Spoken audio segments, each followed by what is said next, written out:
പ്രധാനമന്ത്രി നരേന്ദ്രമോദി ഗുരുവായൂരിലെത്തിയപ്പോൾ അദ്ദേഹത്തിന് നേരിട്ട് വൃക്ഷത്തൈ സമ്മാനിച്ച സന്തോഷത്തിലാണ് കാർഷിക സർവകലാശാല വിദ്യാർത്ഥിനിയായ ജയലക്ഷ്മി. 2 വർഷം മുൻപ് ഇതേ പെൺകുട്ടി നൽകിയ വൃക്ഷത്തൈയാണ് സുരേഷ് ഗോപി സുരക്ഷിതമായി പ്രധാനമന്ത്രിയുടെ കൈകളിലെത്തിച്ചത്.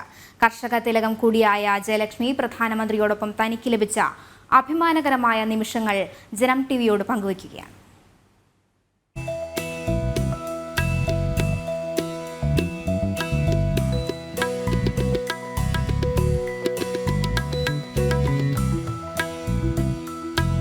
പ്രധാനമന്ത്രിയെ നേരിട്ട് കണ്ട് അദ്ദേഹത്തിന് വൃക്ഷത്തൈ സമ്മാനിക്കണമെന്ന ജയലക്ഷ്മിയുടെ ആഗ്രഹം സഫലമായിരിക്കുകയാണ്. ജയലക്ഷ്മിയുമായുള്ള ചിത്രം ആശംസകൾ അറിയിച്ചുകൊണ്ട് അദ്ദേഹം എക്സ് പ്ലാറ്റ്ഫോമിൽ പങ്കുവയ്ക്കുകയും ചെയ്തു. തന്റെ 18ാം വയസ്സിൽ ലഭിച്ച ഏറെ അഭിമാനകരമായ നിമിഷങ്ങളായിരുന്നു അതെന്ന് ജയലക്ഷ്മി പറയുന്നു. ആദ്യം തന്നെ ഒത്തിരി സന്തോഷം തോന്നി. കാരണം ഞാൻ ഇത്രയും പെട്ടെന്ന് തന്നെ ഇങ്ങനൊരു നിമിഷം എനിക്കുണ്ടാവുമെന്ന് ഒട്ടും പ്രതീക്ഷയില്ല. അപ്പോൾ അപ്രതീക്ഷിതമായി തന്നെയായിരുന്നു എനിക്ക് മോദിജിയെ കാണാനൊരു അവസരം ലഭിച്ചത്. അപ്പോൾ ഒരുപാട് സന്തോഷം തോന്നി. മാത്രമല്ല ഒരുപാട് അഭിമാനവും തോന്നിയ നിമിഷമാണ്. കാരണം 18ാം വയസ്സിലാണ് എനിക്ക് ജസ്റ്റ് ഒരു 18 വയസ്സായപ്പോൾ തന്നെ ഇത്രയും വലിയൊരു വ്യക്തിയെ കാണാൻ സാധിച്ചതിൽ ഒരുപാട് സന്തോഷവും അങ്ങേയറ്റം അതിൻ്റെ ഭാഗ്യമായി ഞാൻ കാണുന്നു. 2 വർഷം മുൻപ് സുരേഷ് ഗോപിയെ നേരിട്ട് കണ്ടപ്പോൾ ജയലക്ഷ്മി ഒരു പേരമരത്തിന്റെ തൈ അദ്ദേഹത്തിന് നൽകിയിരുന്നു. അന്ന് സുരേഷ് ഗോപി ആ വൃക്ഷത്തൈ പ്രധാനമന്ത്രിക്ക് സമ്മാനിക്കുമെന്ന് വാക്കുകൊടുത്തു. അദ്ദേഹം ആ വാക്ക് പാലിക്കുകയും ചെയ്തു. പ്രധാനമന്ത്രി ഗുരുവായൂരിൽ വെച്ച് ജയലക്ഷ്മിയെ കണ്ടപ്പോൾ ആദ്യം പറഞ്ഞതും ആ വൃക്ഷത്തൈയെ കുറിച്ചായിരുന്നു. അപ്പോൾ ആദ്യം തന്നെ മോദിജി പറഞ്ഞത് so Jayalakshmi you are in my bungalow എന്നാണ്. അതായത് ആ തൈ ഇപ്പോഴും അവിടെ ഹെൽത്തി ആയിട്ട് ആരോഗ്യവാനായിട്ട് അവിടെ നട്ട് വളർത്ത് മെയിൻറ്റെയിൻ ചെയ്ത് വരുന്നുണ്ട് എന്ന് തന്നെയാണ് അതിൽ നിന്ന് എനിക്ക് മനസ്സിലായത്.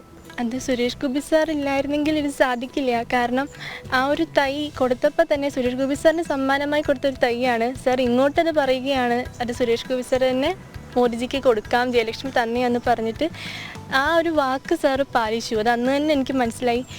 മകളുടെ വിവാഹ ചടങ്ങിനിടെ ജയലക്ഷ്മിക്ക് പ്രധാനമന്ത്രിയെ നേരിട്ട് കാണാൻ അവസരമൊരുക്കിയത് സുരേഷ് ഗോപിയായിരുന്നു. അപ്രതീക്ഷിതമായ ഒരു സമ്മാനവും സുരേഷ് ഗോപി ജയലക്ഷ്മിക്ക് നൽകി. സാറ് മറ്റൊരു സമ്മാനമായി സാറിൻ്റെ മകളുടെ കല്യാണമായിരുന്നു. എനിക്ക് എൻ്റെ ജീവിതത്തിലെ ആദ്യത്തെ സാരി അല്ലേ എന്ന് പറഞ്ഞാണ് സാറിൻ്റെ കൈകളാൽ എനിക്കൊരു സാരിയും കൂടെ സമ്മാനമായി നൽകി. ഞാൻ ഒട്ടും പ്രതീക്ഷിക്കാതെ ഒന്നും ആഗ്രഹിക്കാതെയാണ് ഞാൻ സാറിനെ ബഹുമാനിക്കുന്നതും ആദരിക്കുന്നതും എല്ലാം. പക്ഷേ സാർ ഇങ്ങോട്ടെല്ലാം വാരിക്കോരി തരികയാണ് ചെയ്തത്.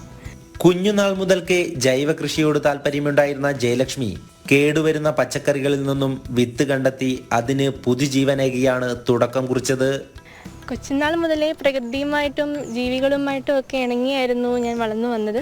അങ്ങനെ കടകളിൽ പോകുമ്പോൾ പച്ചക്കറി കടയിൽ നിന്നും അളിഞ്ഞ തക്കാളിയുടെ അരികളും മറ്റ് പച്ചക്കറിയുടെ അരികളും കൊണ്ടുവരികയും പിന്നെ വീട്ടിൽ ഉപയോഗിക്കുന്ന പച്ചക്കറിയുടെ വേസ്റ്റ് അയ്യത്ത് കളയുമ്പോൾ അതെല്ലാം കിളിച്ച് നിൽക്കും.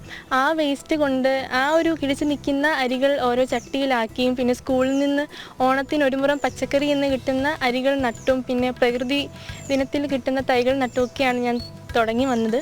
കാർഷിക സർവകലാശാലയിലെ 1ാം വർഷ BSc വിദ്യാർത്ഥിനിയായ ജയലക്ഷ്മിക്ക് സ്കൂൾ വിദ്യാർത്ഥിനിയായിരിക്കെ കർഷക തിലകം, ഉജ്ജ്വല ബാല്യ പുരസ്കാരങ്ങളും ലഭിച്ചിട്ടുണ്ട്. മനസ്സിനിണങ്ങിയ ജൈവ കാർഷിക രംഗത്ത് ആത്മാർത്ഥതയോടെ പഠന മികവോടെ മുന്നേറുകയാണ് ജയലക്ഷ്മി. ഇനിയുമേറെ സൗഭാഗ്യങ്ങൾ വന്നു ചേർന്നിട്ടെ, ഭാവി ശോഭനമാകട്ടെ എന്ന് ആശംസിക്കാം. ക്യാമറമാൻ വിപിൻ കോതച്ചിറയ്ക്കൊപ്പം M മനോജ്, ജനം, തൃശൂർ.